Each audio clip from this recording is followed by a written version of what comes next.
Recent reports allegedly claim that David Benavidez refused to fight the undefeated super middleweight champion, Canelo Alvarez. When WBC President Mauricio Sulaiman confirmed that Benavidez would stay at the light heavyweight division and vacate his interim super middleweight belt at which Canelo lies, the fans were absolutely furious. Die-hard boxing fan Chris Coutinho said, "Benavidez versus Dimitri Bivol would be a good fight, since it seems we'll never get Benavidez versus Ducker Canelo." Another boxing fan responded to the Twitter post by Mauricio. He said that he can't keep on supporting Canelo because Alvarez keeps ducking Benavidez. He's clearly not up to the challenge. Former boxer Chris Algieri from ProBox TV was asked about his thoughts on Benavidez moving up in weight to fight the winner of the Beterbiev versus Bivol fight. Chris supported Benavidez and his team by saying that it's a smart move and they shouldn't wait for Canelo. Very, very true. Both take on all-time greats, but who's left out of this? David Benavidez, of course, looks like he's moving on to the winner of Beterbiev versus Bivol, of course, later this year. The right move, of course, he's not waiting around for Canelo, but he's moving to take on the winner of a fight. There's going to be a rematch clause in this fight. So once again, a lot of bumps in the road. Chris, you are brimming with emotion. What do you want to say?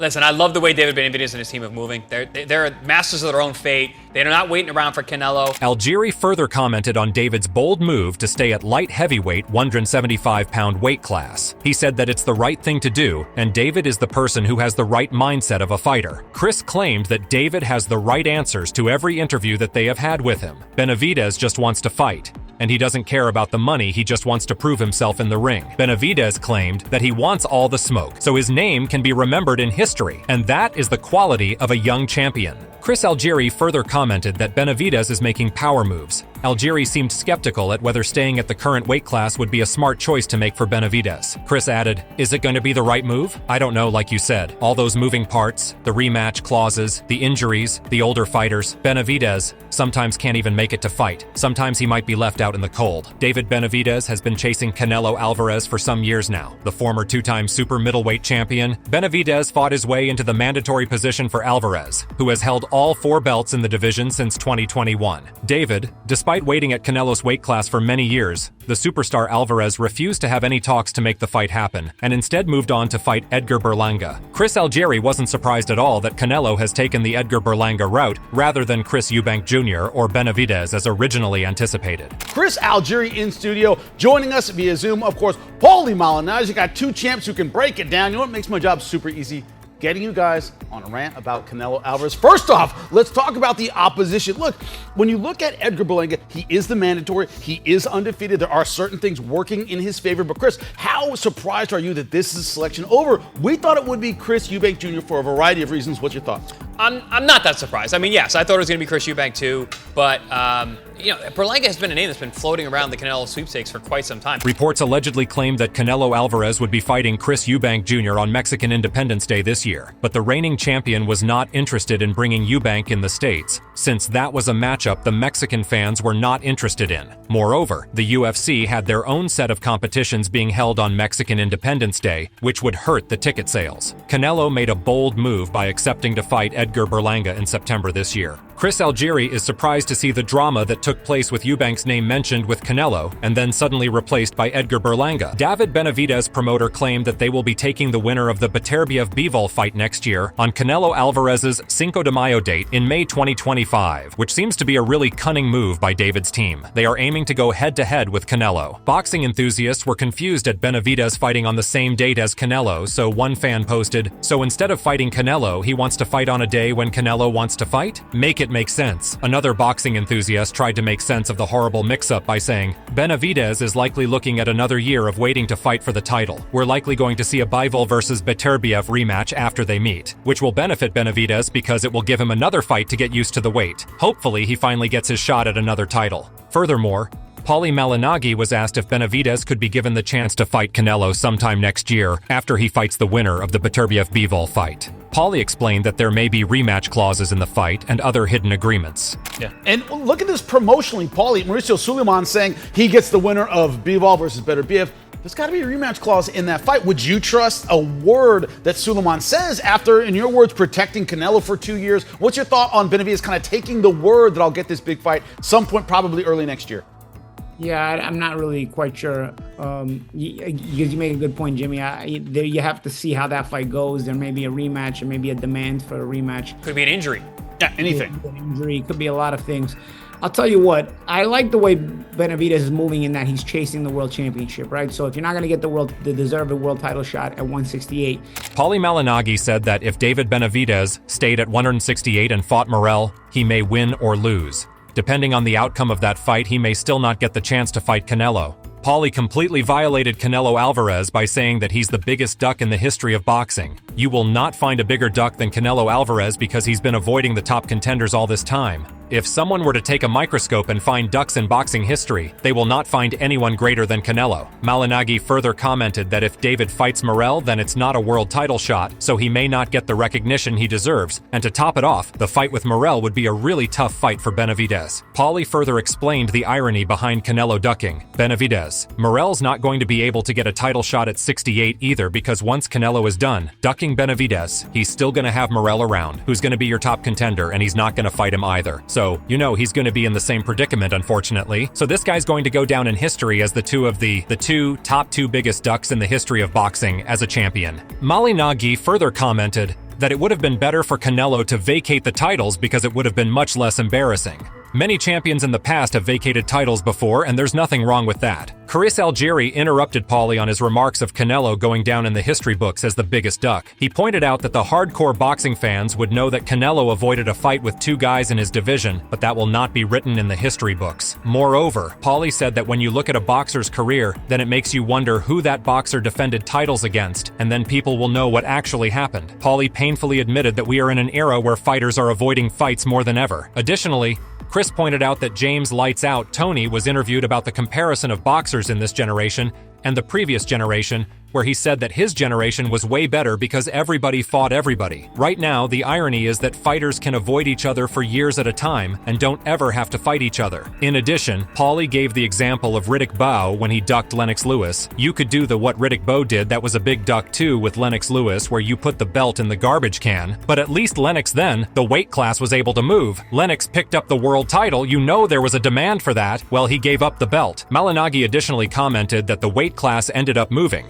and there were still fights going around as he compared Lennox Lewis and Riddick. Paulie painfully stated that there is a logjam when Canelo has all the belts, because Benavidez wants to go out for a title shot, so he moved up in weight to 175 instead of turning gray on 168. Benavidez is making a very risky move going up 175 to fight the winner of the Beterbiev Bivol fight, because he doesn't know if there are rematch clauses in place or how long he would have to wait in line. Beterbiev is close to 40 years of age, so he may end up retiring at 175, aiming to be the undefeated champion, and that will prove to be a loss for Benavidez. Chris Algieri pointed out the fact that the sport of boxing is being hurt when the top boxers don't fight the top challengers more than it hurts Benavidez, and the same happened with Boots Ennis. Beterbiev could win that fight and very well walk up to the sunset and say, I'm the man at 175, I'm retired, undefeated, 100% knockout rating if he is to knock out Bivol. So there's a lot of ways that this could happen, but Champ, to your point about the logjam, and I think we look at it like, oh, that's hurting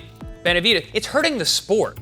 This only happens to the best fighters in the weight class below the ultimate level. This happened with Boots Ennis. Yep. He was stuck outside the top fighting elite. Algieri painfully described the story of Boots Ennis when he was stuck in the mix of Errol Spence claiming to fight Crawford in 2023, just like Benavidez is stuck in the mix of facing Canelo. Boots Ennis got left on the sidelines because Errol was preparing to face Crawford, and Ennis waited around for a long time when he could have been making money or winning better fights. Algieri claimed that David and Boots are one of the best fighters in the world, but we are not seeing them fight very often. In another interview, Gabe Rosado was asked about which matchup was better between Canelo fighting Benavidez at 168 or 175 pounds. Gabe would love to see Canelo and Benavidez at 168. I'm sure you saw Benavidez's performance when he was at 175. Yeah. Vosdiek, again, hard to pronounce.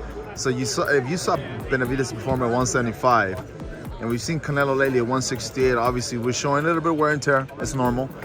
He's been fighting since 15. Where do you see that fight, Canelo and Benavidez? It's obviously we all want to see that, but he fights him at 175 or 168. We saw Canelo fight at 175 before and he lost.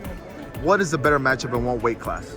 No, I would like to see the Benavidez Canelo at 68. You know what I'm saying? And I think that, I think Canelo just shows what his pedigree in what he did against Munguia, where it wasn't even a close fight.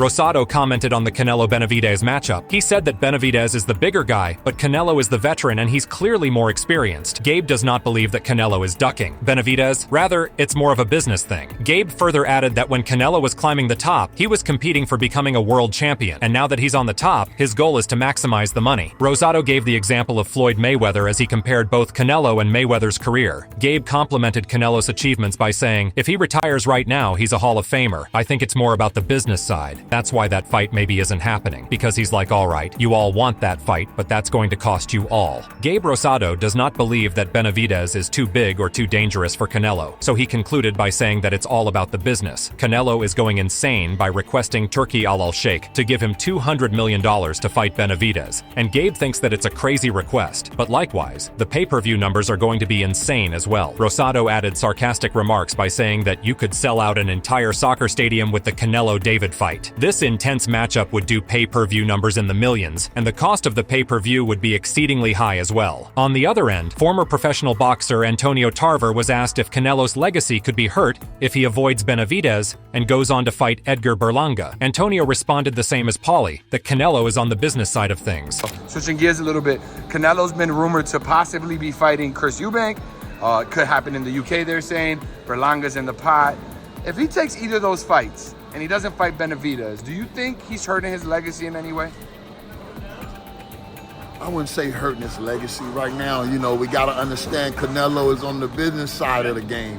Antonio was in favor of Canelo taking the shots to fight who he wants because he has fought his way up through hard work. Tarver believes that a fighter's career is very short-lived, so anytime that they have a chance to make their own decisions and take control of the situation, they should take that chance. Antonio believes that Canelo has earned his spot, but before he retires, he should consider giving the fans what they want. Antonio further commented on Canelo's mindset before he officially retires. Before it's all over, give the fans that one fight that we all want to see, and I think he'll do that. I think eventually before he retired, especially if Benavidez continues to look good, it's a fight that's inevitable, it has to happen. Furthermore, Antonio was asked whether Canelo is ducking Benavidez or if it's just pure business. Tarver laughed while he responded that Canelos was definitely not running to sign up to the fight, so that may have some meaning. Tarver further said that Canelo may have some doubts on the back of his head, and as champions, it is the responsibility to address those doubts. There will always be an answer to those critics. In addition, Paulie Malignaggi described the insanity of the sport of boxing. He said that boxing is not a sport anymore, it's a business, and guys like Canelo represent the most money, so they can turn the sport in their favor. Even though boxing is sold as a sport, it's not really a sport, it's a money game. If Canelo doesn't represent the money, he would have been stripped off of the belts, and Crawford could have beaten him like an egg a long time ago. In the meantime, Paulie said that we should enjoy the Canelo versus Berlanga fight. It's the easiest fight for Canelo right now, and the other two fights with Benavidez or Morel are not winnable. Chris Algieri commented on David's bold move of fighting on the same date as Canelo. Algieri was also worried that this will give Canelo another reason not to fight Benavidez, because Alvarez has already stated that Benavidez doesn't respect him, so he's not going to get the fight. Jaime Munguia, note to editor, pronounced as Jaime Mugia, on the other hand respected Canelo, so he got the chance to face Alvarez this year. Chris thinks that Canelo is making useless excuses, but he also commended Benavidez for putting the pressure on the super middleweight champion Alvarez. Moreover, Paulie talked about Canelos' excuses for fighters being more respectful towards him. Paulie said, think about the respect, that's just an excuse. Cause Andre was as respectful as it could be when he asked Canelo at the post-fight press conference at one of his fights when he was going to give him his shot. Andre was as respectful as it could be. When Canelo wants to duck you, Canelo will duck you. You know what I mean. Paulie mocked Canelo by saying that if he were Benavidez, then he would be mocking Canelo's mother, his grandmother, his kids, because Canelo is never going to fight me, whether I respect him or not. Malignaggi further stated that Canelo would know that I am better than him, and I could run him over like a train, so he deserves to be disrespected at that point. Additionally, Paulie was concerned whether it was a smart move to face Canelo on the Cinco de Mayo date from a business perspective, because Canelo still maintains the business. Meanwhile, David Benavidez has supporters of his own. David's supporter Louis commented on Twitter, Benavidez deciding to retire from the weight bullying